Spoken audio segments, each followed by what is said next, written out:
Miranda Rick. And I'm Sarah Wheeler, and this is The Mother of It All, where we take on motherhood through the lens of culture and culture through the lens of motherhood.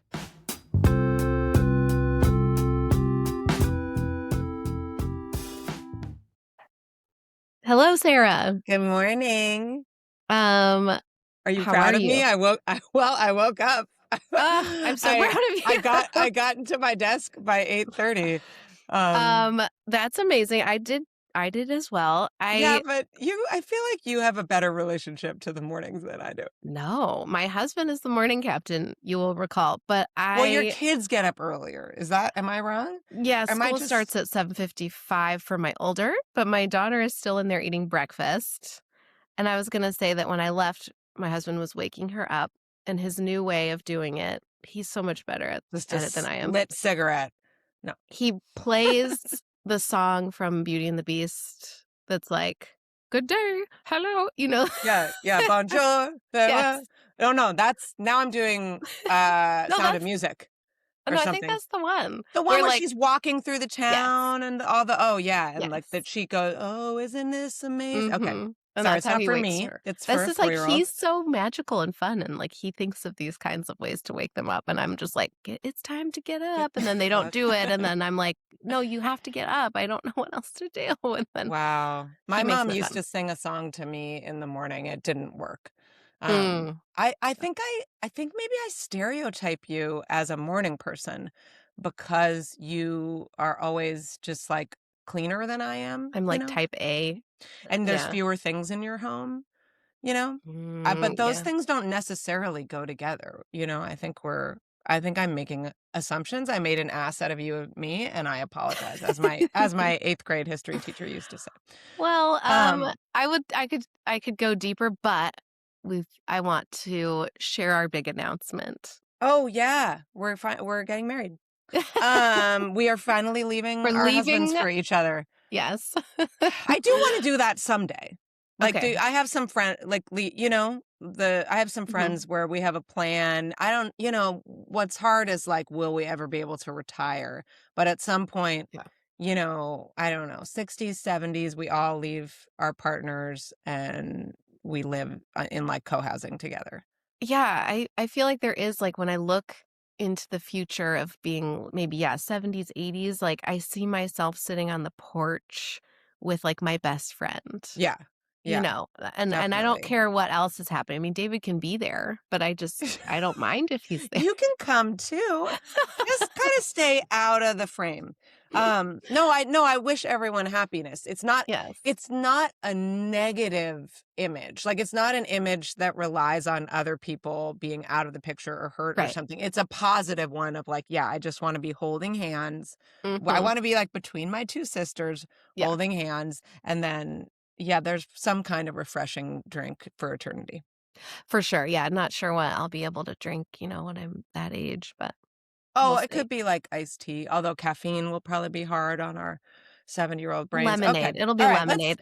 All right. So our news out a little bit more, but in real life, very soon, we are doing our first. We wanted to do this for a long time. Live in-person recording of The Mother of It All. It's going to be in San Francisco on Friday, May 8th. It's part of a series that our local radio station, KALW, does called Bay Made, where they feature Bay Area podcasts. The Mother of It All is going to be featured on KALW, and you're going to be able to hear edited episodes every day on there for the week leading up to May 8th. And then on the 8th, we will be in person, live in San Francisco with poet Rachel Richardson. And I'm pumped. Yeah, me too. It's our first live event, and I think it's going to be good. And details are still being worked out of like exactly what we're doing after, but we discussed a little get together of some sort. There's going to be a bounce house. Bouncy house. Or meeting at a bar. That's the only way I know how to plan a party. We're going to get crunk. So there's room for 80 people at the event, and we are waiting for a link. So if you want to come, we want you to come. we want to fill all of those 80 seats. Yeah. And so we'll share links as soon as we have them to get your tickets. I don't know if is it free? Do we No, know? no, it won't be free, but it Not won't free. be expensive, and it will benefit public arts. There you And go. yeah, we'll put that in. If you subscribe to our Substack, Mhm. you will get information about that event in your inbox. If you don't, go to Substack, Mother of It All, Yeah. and you will find that. Or we'll also put it on our Instagram. Yeah. Yeah, It'll be all pretty over the exciting. place. Yeah. All right. Without further ado, Yeah. I think we should roll. Mhm. You know why? I'm high off of that just finished a book feeling, I'm so impressed. I almost emailed you like, and I want to "You read a write book, it. Sarah," and then I was like, "No, that's rude. Sarah reads books all the I time." read a lot of books, but I don't Me always too. read books that have this many pages. I know, and Um, nonfiction, right? Like, and I want it's our listeners to know nonfiction. why. Or I do start them, but I usually don't finish them. Is I this when we finished the hold it shit up? out of this book. I didn't read the whole thing yesterday. I've been reading this book for weeks, and then I went across country, and it was like too heavy to bring, and I was so Sarah, hold it up. sad. Hold it up. And then I got sick and I had like my dizziness, so I couldn't read. Like it made me nauseous to read. So my husband read some of this out loud to me. It Oh, has been, I think, apropos of the book's topic, a delightful journey. And I just had a fucking blast. And I'm feeling myself right now. So I want to introduce Julia Cooke and talk about this amazing book. Julia is here with us today. She is the author of The Other Side of Paradise, Life in the New Cuba, and Come Fly the World, the jet age story of the women of Pan Am. Her most recent book, the most recent book I finished, Starry and Restless, Three Women Who Changed Work, Writing, and the World, is out now and has been reviewed glowingly, not just by me, but by the likes of the folks at the New York Times and many others. Julia is a contributing editor at the Virginia Review Quarterly, and she comes to us from a small town in New England with hot pink headphones. Welcome to the podcast, Julia. Hello. Thanks so much for having me. We're so happy you're here. I wish every book that I finished the next morning I could talk to the author. Man, I just love the story behind you finishing the book. That's just, you're right. It is so perfect for the topical. Yeah. It was thrilling, really. Julia, who's caring for your kids right now? My kids are at school. I have an almost 7-year-old and then 5-year-old twins. They just turned 5 in January. And so they're all at school, like full school days. It's a revelation. The more interesting question would have been who was caring for your kids yesterday while you did 36 hours in New York to do a book event. And that would be my husband, who is amazing and the kind of guy who like corrects people if they try to say that he's babysitting his kids or, Yes. oh, how are you going to? The one cliche thing is I got to pick up yesterday and my daughter's hair was in a French braid, and which is what I do because they've been having lice at school. We got a lot of lice now too. Oh, it's been everywhere. And so I've been like, I have massive trauma about having had lice as a child. And so I French braid her hair obsessively in a way that I never would have a year ago without lice. And so I showed up for school and I picked up her braid and I looked at the teacher and I said, "Did Patrick do this?" And she said, "Oh no, honey, I did." That's the single nod to the cliche. You allowed yourself, like all people, men do, have some common drawbacks. But yeah, no, my husband too, like really gets pissed about the babysitting thing, or It's horrible. It's like offensive. He's like, Deeply. "Yo, I'm like a legit parent." Yeah, That's I'm an weird. equal part of these children. I wonder if like David has gotten that. I haven't heard about that. But, Yeah, like, it's a does good it come poll. from other moms? Does it come like who says it? It mostly just, honestly, and this ties, we're going to go right back to Starry and Restless. And exactly, it ties right back into, I hear it most when I am traveling for work, when I have to go do a book event or do research or something. I don't do as much travel now as I used to for very obvious reasons. But when I have to travel for work, Patrick definitely gets the, who's babysitting? Or I get the who's babysitting the kids while you're away. Yeah. Like they have two parents. Yeah, it's not a big deal. I know it is one of those things though too, where like when I talk about it with my husband, I mean, he does acknowledge that like, not all men are the worst man, but For the worst sure. man harms all men. And like we hold that man in our, that this comes from like a legitimate place. And unfortunately, we all have to kind of like bear the burden of that. And Absolutely. sometimes I feel bad for them about that I'm just like, it has nothing to do with you that a bunch of dads like, continue to have very little, responsibility for their kids. And in another sense, kind of it does. Mm-hmm. Mm-hmm. I saw a fun tidbit about you, Julia, which is that, am I correct in saying that your mom was a food writer? She was, yeah. Like Oh. Miranda. Oh, It's true. True story. yeah. It was a really interesting. I had a very weird upbringing because my dad worked a lot of when I was lice. really little. Oh yeah, lots of lice. Lots of lice. No, that's normal. I don't think that's weird. I think No, that's it's pretty normal. par for the course. It's a particular trauma for curly-haired girls. Oh, yeah. Because it's ever harder to get out. Yes. So, yeah. So besides the lice, sorry. Besides the lice, no. My dad interesting worked for an childhood. airline until I was Oh. 9, and then my mom was a food writer from when I was 9 on, and so I had like these very dominant like parents who kind of brought me into their experiences and of their work. Let's just say my parents' professions were very like present in my life when I was growing up. Yeah. My mom was very pissed off eventually, not pissed off, I think disappointed at some point when I was like 22, and she brought me to go eat some food, and she was like pressing me to identify flavors in a dish or something. And and I was like, I don't know, Mom, it's just good. Like, can I just eat my food? And she was so chagrined. She was like, I raised you. You could have been perfect at this. You could have been so good at this. You're such a good writer. You are like, it's the job of every child to do something like right. To be like, I'll just eat Soylent. I don't really care. I just want calories. Yeah. You're just doing your job. What's her name? She's Joan Cirillo. She great name. Yeah, she wrote The Idiot's I'm Guide to into your Cooking with mom. Kids. Oh, that's amazing. My daughter yesterday decided she's going to be a vegetarian. So I did that when I was 9. Yeah. Still doing it. Yeah.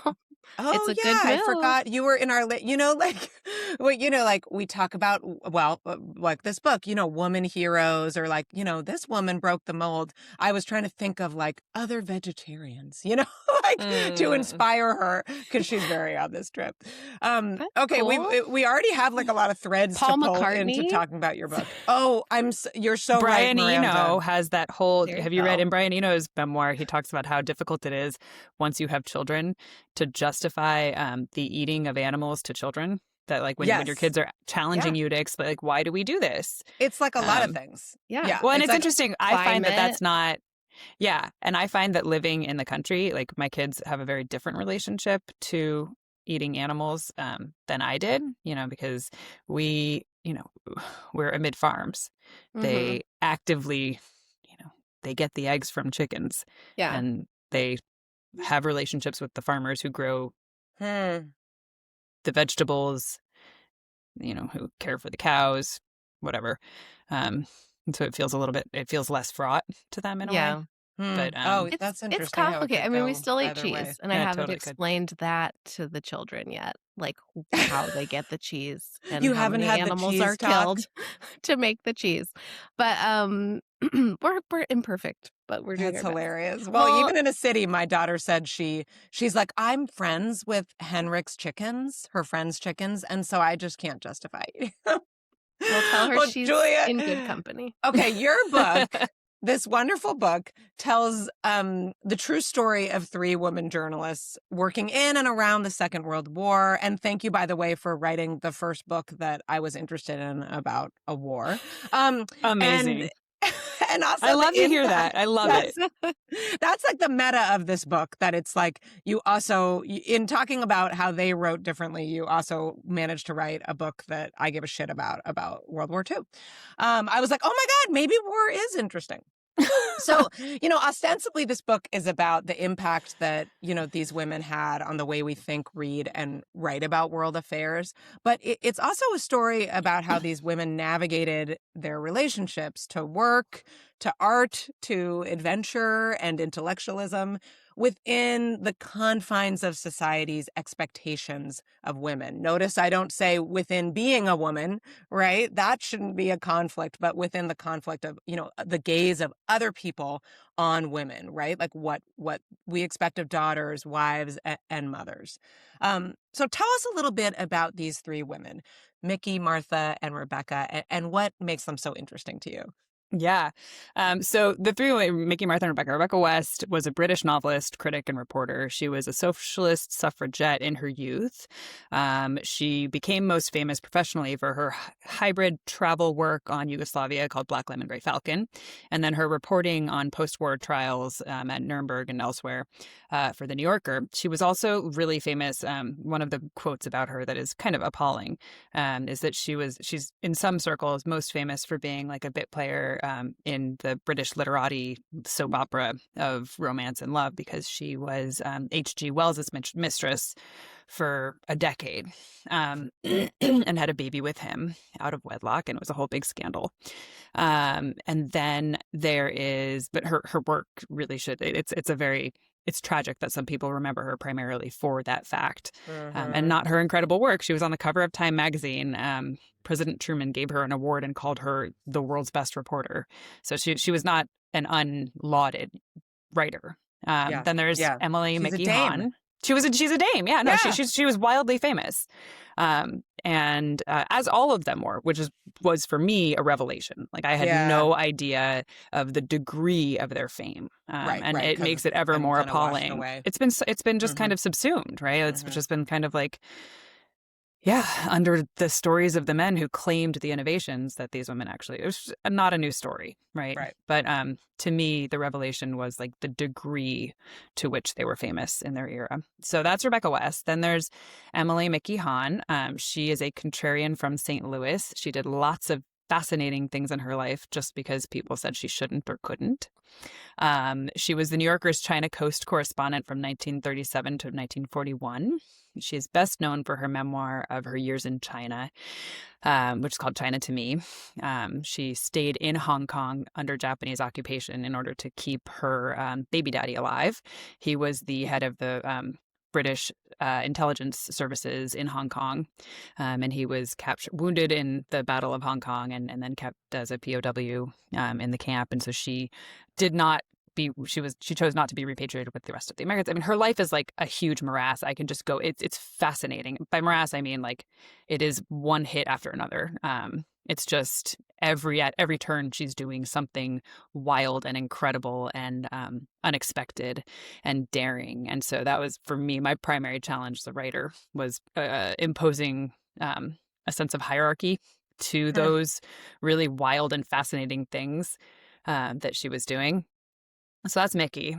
And then there's Martha Gellhorn, who is best known, appallingly, for her 5-year marriage to Ernest Hemingway. She was a travel writer, journalist, and novelist. She was also from St. Louis, and she was a real pioneer of like the incisive, first-person, inclusive war reporting.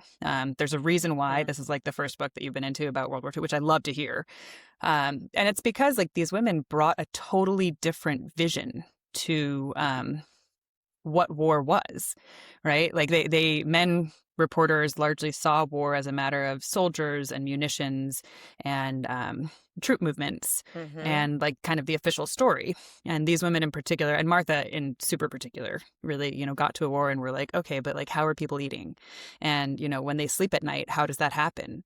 And what is the consequence of these homes that are being rendered rubble? Like, where are these people going to go? And what was in this home, right? Like, what is the symbolic meaning on a cultural level of this China that's been rendered rubble all over the floor? So she's able to like draw war into both what led to it and what it would result in. A battle is never only what it is in that moment. It's the people being killed. It's what led to it. It's what will be after it. It's the foodways that are being impacted by the battle that's happening, and like how many people are going to go hungry because of X, Y, Z. Like it's everything else. So that was her enormous contribution. Yeah, I mean, I think that it was interesting. Something that I did not anticipate about this book was how akin I felt to these women and the other characters in it living through this like incredibly tumultuous time before, during, and after the Second World War. And like, given how disorienting it feels to be a mother in 2026, there was something comforting about watching these women, like with the incredible level of detail you provided, hold, and hierarchy, and organization. Thank you for doing that work for us. Like, hold both the minutia, like of everybody's lives, but also their own, like decorating at home and squabbling with editors, and the life threatening. I mean, they're literally dodging bombs, searching for food, together, and hold those things at once. And I do think, when I think about stories that are interesting to me, I, I often just get like confused about things that I will make a huge generalization right now. Many men find interesting, you know, even like right now with, I don't even, would we call it a war in Iran, the invasion of Iran, the attack on Iran, like the fact that we just keep talking about gas prices is Totally. making me completely insane. I'm like, not only do I find this like dehumanizing and kind of like just depressingly capitalist, but also I'm like, what? It's boring. I don't want to keep talking about gas prices. What's going on? And it's really disorienting too, because it's like it's talking over the reality of what's happening in a really like it's anticipating what Yes. you want to hear, and that's not what you want to hear. So you're like, why is that? Why is that going over the head of what I actually want? What I want to know. Right. So it's fundamentally disorienting. Yeah, I found writing this book to be enormously useful to me in the right now. Like I had no idea. I began this book the idea for this book happened in 2018. And so it was a really long, and I was working on it on and off for years and really focused on it in, the first couple of years of my children's lives. I was going to say, like, were you doing the math? I'm like, wait, so were you like pregnant and then you had one and then twins and you're doing this book? Like, wow. Yeah. I'm always interested in the how. And it just seems really fascinating to be reading about like these wild and inspiring lives while you are about as like penned in as you possibly could be by like it's true. The arrival of 3 children. I was deeply penned in, and you're right. It's interesting. I've been asked about that. I was asked about that at an event that I did on Monday. Like, on a logistical level, how did I do that? And, the reality is that like we had help for the first couple of years of my children's lives. And so there's never been a week when I haven't had some time to work, like on a logistical level. And my husband babysits. Yeah. Oh, thank goodness. No, and I have a wonderful husband who's very, very involved. But it really is just a matter of compulsion for me. Like for me, these women were very much a lifeline between who I felt like I was before I had children, which was this, I had built this career around international reporting. And, it was culture reporting and it was freelance. So it's not like I was being sent out on assignment to do hard news from war zones. This is not that kind of career. But it was a reporting that was built around an exterior gaze, shall we say, like an attunement to like things that were not in my backyard. And that would have required me to travel a fair amount. And the reason why I started thinking about these women was that I wanted to have kids. I've always known that I wanted to have kids. It's never been a doubt for me. And I was thinking, okay, so how can I make this work? Like as I was getting closer to actually having of the children, my brain was starting to think like, no, this is fundamentally incompatible. Or is it? Or could it not be? Who could I possibly look at to tell me whether it is? Like, what are the costs? Like Momo looking for a vegetarian? Like, yes, exactly. Your vegetarian idol, Paul McCartney. Yeah. Who, by the way, she doesn't give a shit about.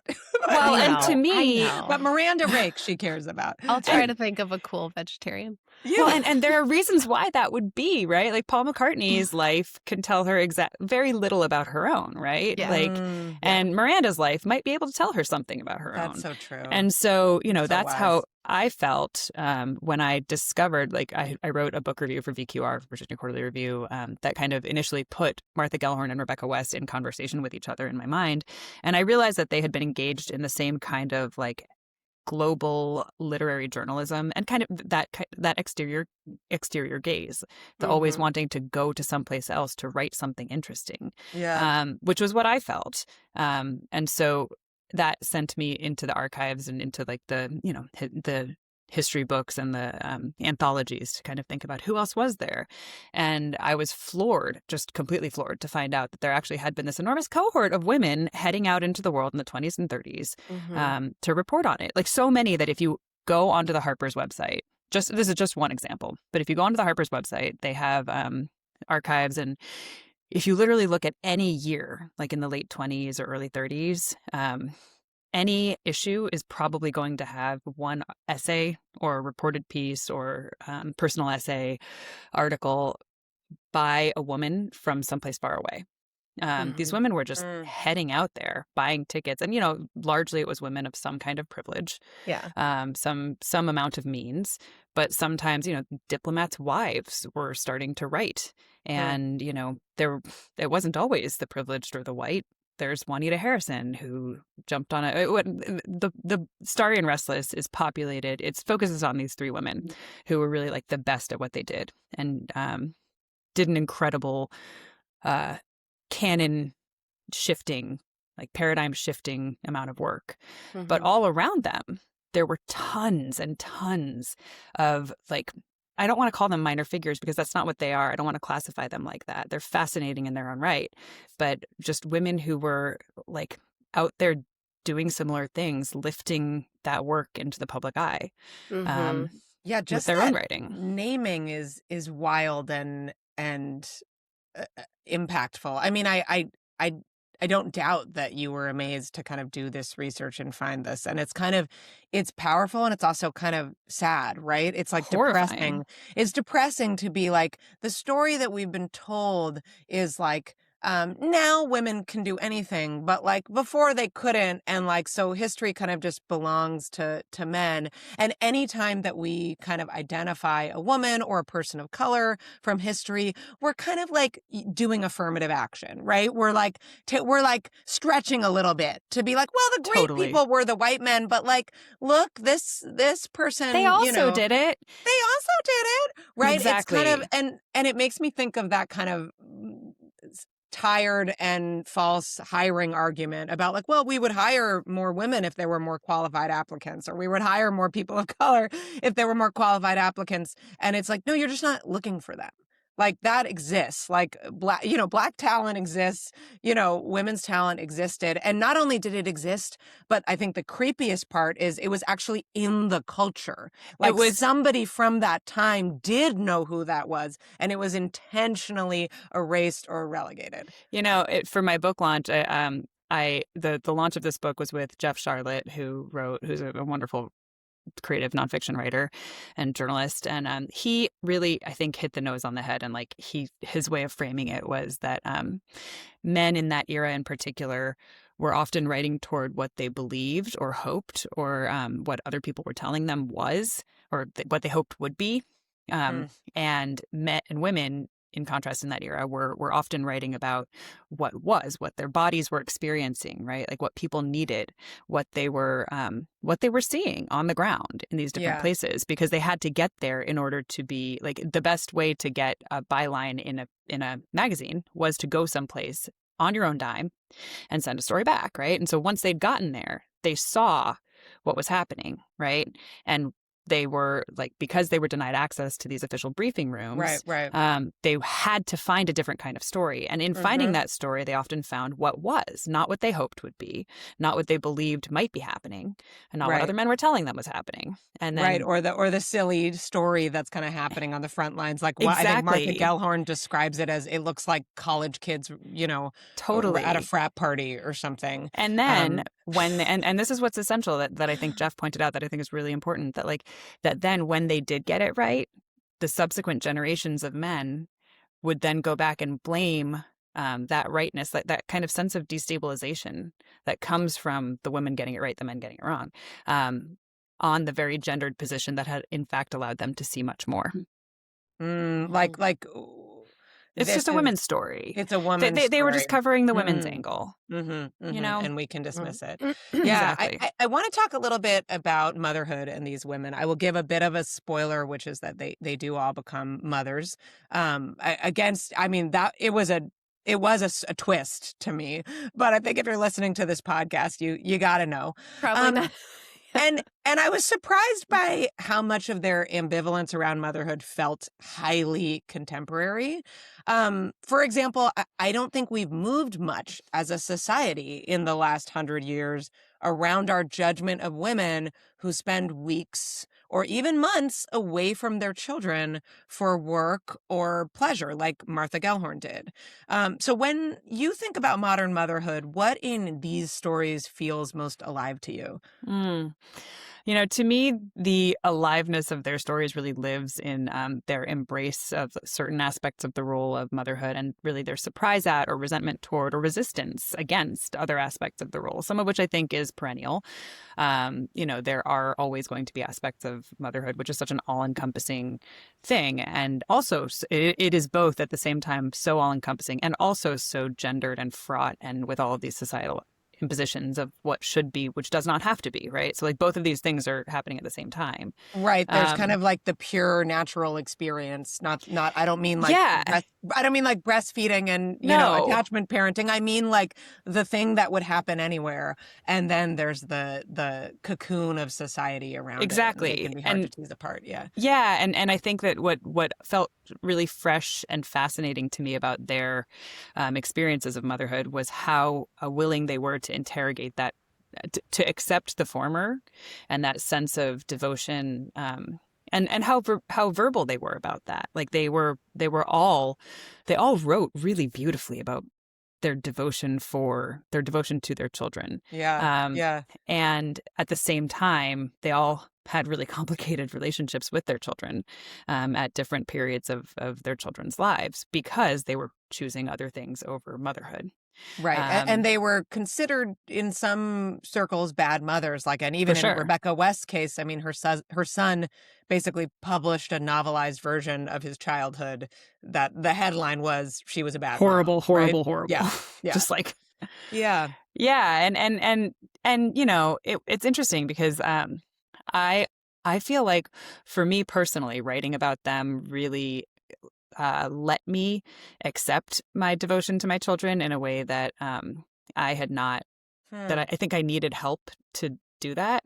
In a way, I felt I feel more at home now with the idea of not doing as much or traveling as much or pushing those bonds for a period of time, right?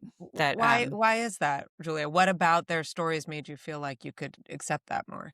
I think that their stories really showed me that lives are long and that careers are really mutable, that you can move, you don't have to get pigeonholed, right? Like I don't have to be someone who stays at home more, who doesn't travel as much. Like if I choose not to travel as much or not to do as many long form reported pieces from far away for a couple of years, that doesn't mean I can't come back to it. Right. And so to kind of approach my career or my writing life with like that kind of expansiveness versus the scarcity mindset of like, oh no, I gotta go, I gotta get on it, if I'm not doing this, someone else will, and then I'm gonna get boxed out. Like there's that story is so old and tired, and it's still true in many realms. Like, don't you think women feel that more? Like the Definitively. sense of, that there's not enough for all of us. Yeah, Totally. and that if at the second we step out of the way, someone's going to take it and we're never going to get it back. For sure. And I think there are structural that is true in many fields, right? Like there is capitalism, blah. It's capitalism, blah. There's our headline. You nailed it. Yeah, no, I mean there's like data points about exactly. what women lose when they step out of the workforce. Like we're not making it up. No, and it makes sense to have that perspective in a lot of ways. And so I come at this from a position of immense privilege to be able to say that I can find that flexibility, right? I'm just saying that I don't think that I would have wanted to find that flexibility 8 years ago before living with these women's lives and choices. Yeah, yeah. I mean, you talk about, how they write about their devotion to their kids, and I found that beautiful. And I also really, it felt so meaningful to me the way that they wrote to others and to each other, because they did, they all had relationships with one another eventually, about, what was difficult or interesting about motherhood. To hear women like with this level of descriptive accuracy tackle motherhood was so moving. One of my favorite quotes was, Rebecca West, and I think she might have been writing to one of the other women. You could refresh my memory, who said, "Motherhood is the strangest thing. It can be like being one's own Trojan horse."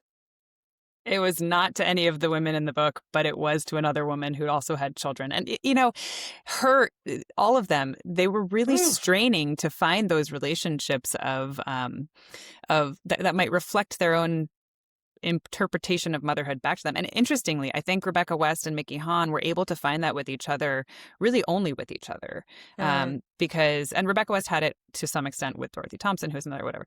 But I came to the conclusion that Rebecca West and Mickey Hahn, because they shared their restlessness, their Yeah, ambition, these like laudable, wonderful careers.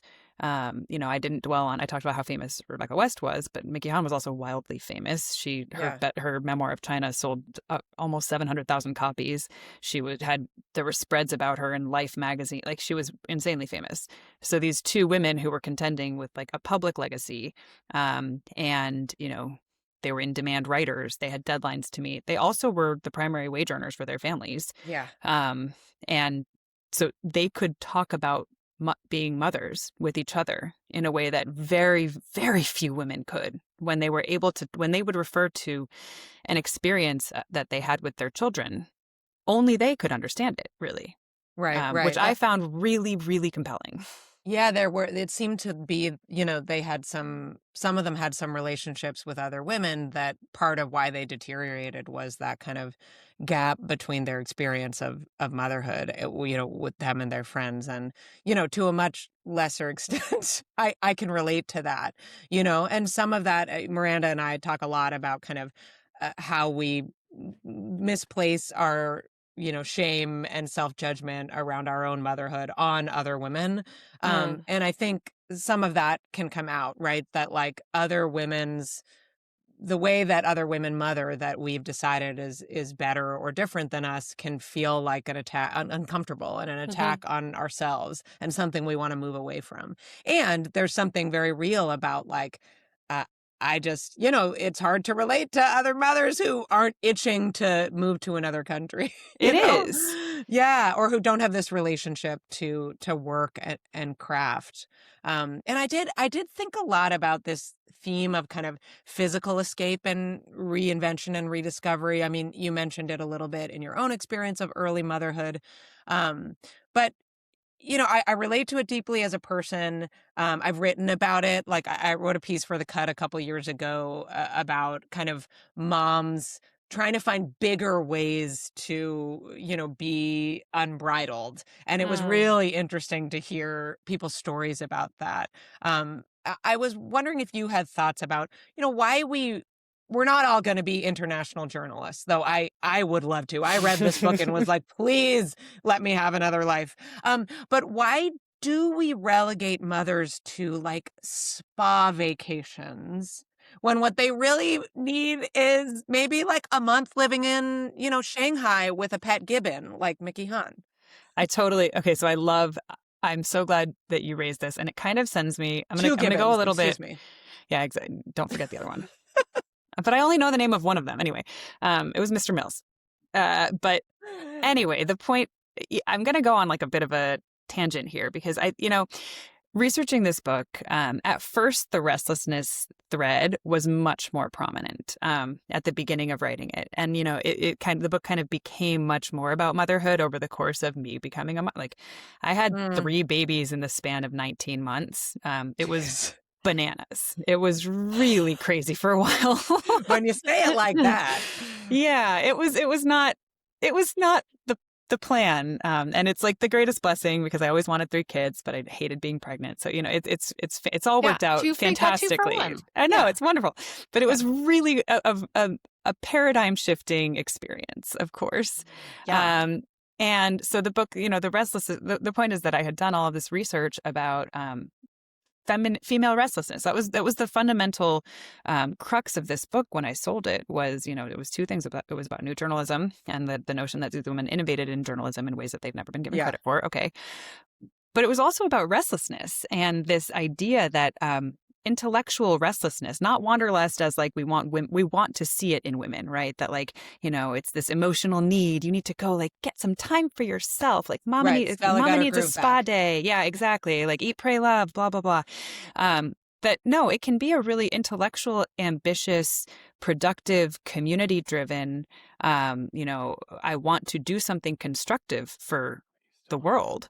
And this is the best way to do it, right? For me, that my restlessness comes from a very different place. And that, it's easier to like relegate female restlessness to this place of like emotional need, which is seen as much more feminine than, and a place of, yeah, exactly. Than a place of, constructive, ambitious, that it pushes us toward these really uncomfortable conversations about female autonomy, and what is masculine and what is feminine. Now, I also think that the research that I did about, female restlessness, it brought me into how fundamentally subversive a woman who roams is, to much of the canon of like Western thought, right? Like if you think about the so many of the stories that we tell in, the canon of Western philosophy, science, religion, a lot of it is based on a man journeying and a woman staying at home. Yep. And so I think that also pushes us into thinking about the brutality of the home front. The fact that, like, in another one of the events that I did, the wonderful Nina McLaughlin, who's a fantastic writer, she wrote Wake Siren and Hammerhead. She pointed out that on a statistical level, women are less safe in their own homes here in the U.S., where they're more likely to be murdered by an intimate partner, than they are to be killed while traveling in any number, almost anywhere. So like all of these places that we in the West like to think about as being so dangerous for women, don't travel alone, don't wear a short skirt, like whatever, you are statistically safer while engaging in solo travel in any number of places than you are in your own home.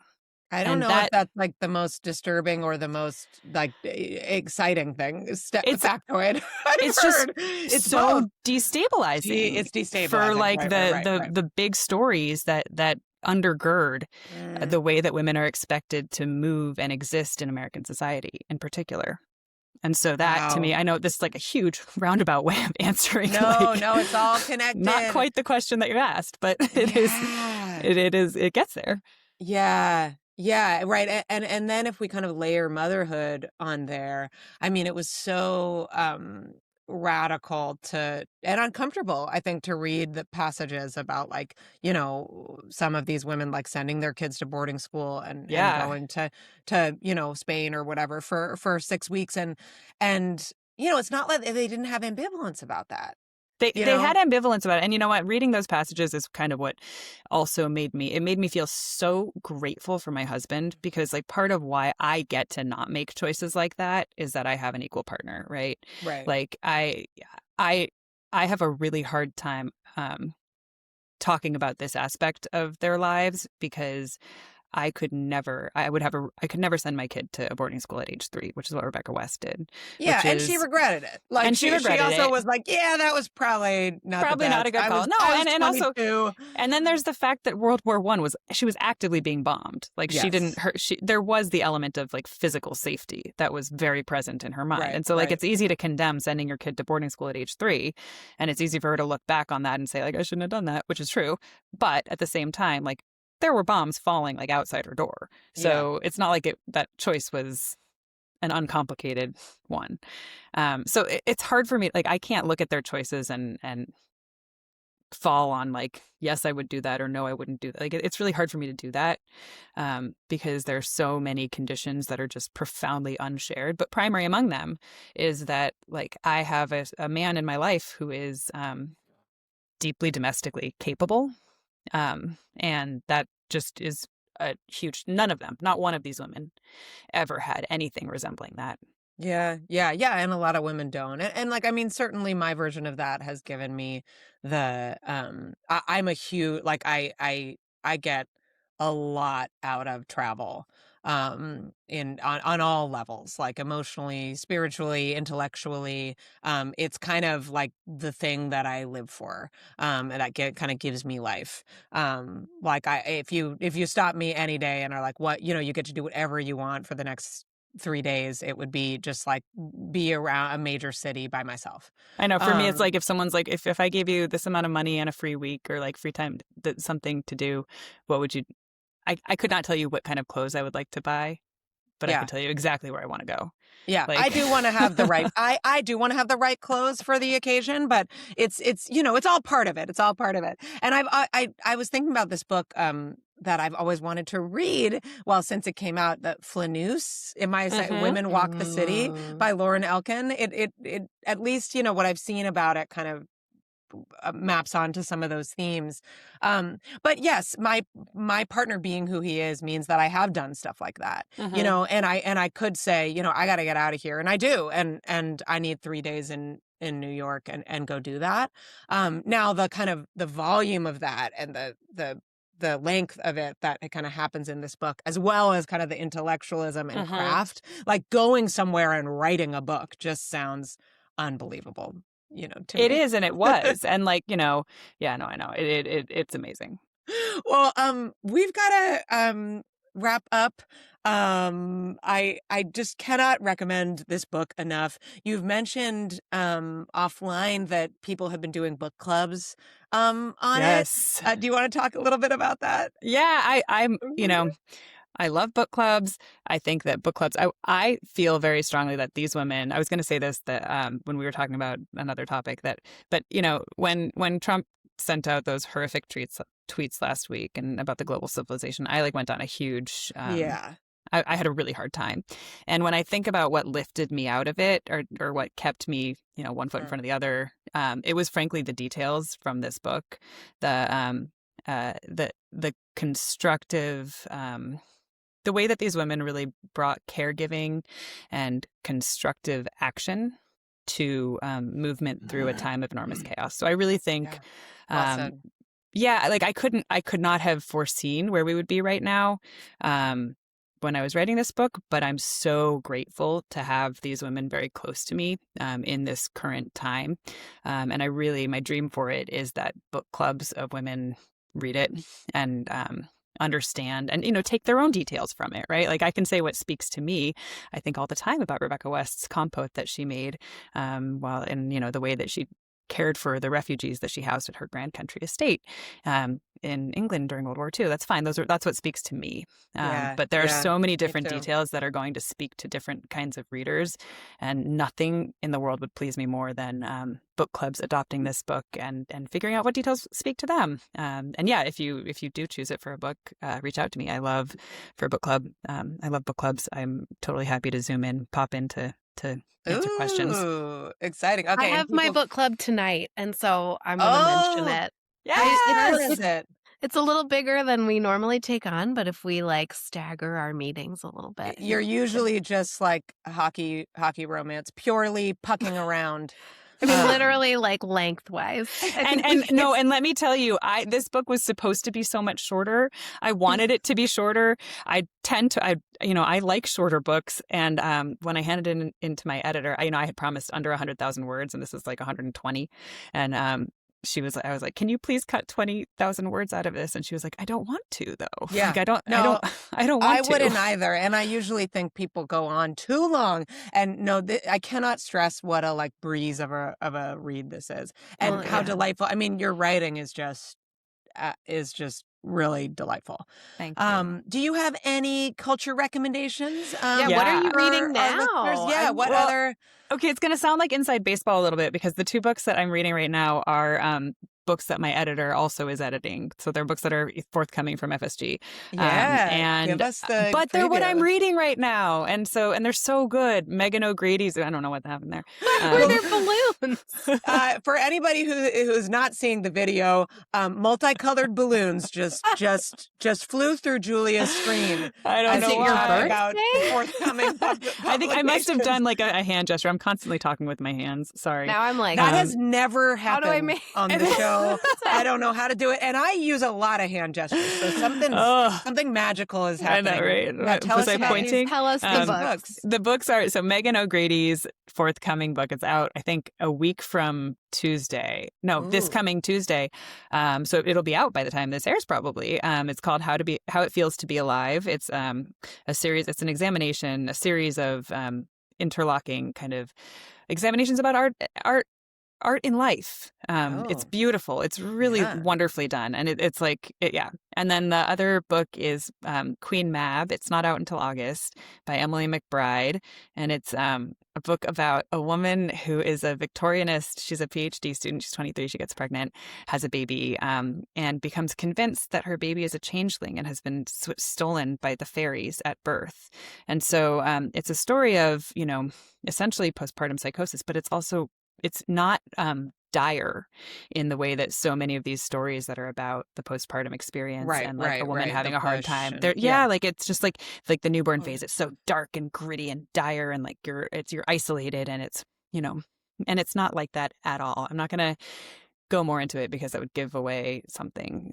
But like it's just really lovely. It has this really it's a beautiful book. That is called Queen Mab. Right up our alley. Queen Mab. Yeah. It's wonderful. And I've been listening to the new Gorillaz album a lot. They're on really tour. My son good. plays guitar, and he can play what is it? Clint Eastwood, the one that goes dun dun dun. Dun. Oh, Feel Good. He can play Feel Good, and so he wants to go see Gorillaz. They're coming here. Yeah. So the new album's good. Really good. Love it. Ooh, all right. That's good. There's a lot of good new music. I know, there really is. Yeah, I'm all the new Harry Styles album all the time. I can't get enough. Awesome. But I'll add Gorillaz to that. Well, thank you, Julia, so much for your time. Thank you, guys. And your beautiful book. We wish you well, and we hope you see some of our listeners on book clubs. Around the world. Love it. Take care. Awesome. Thank you so much. Thank you. Okay.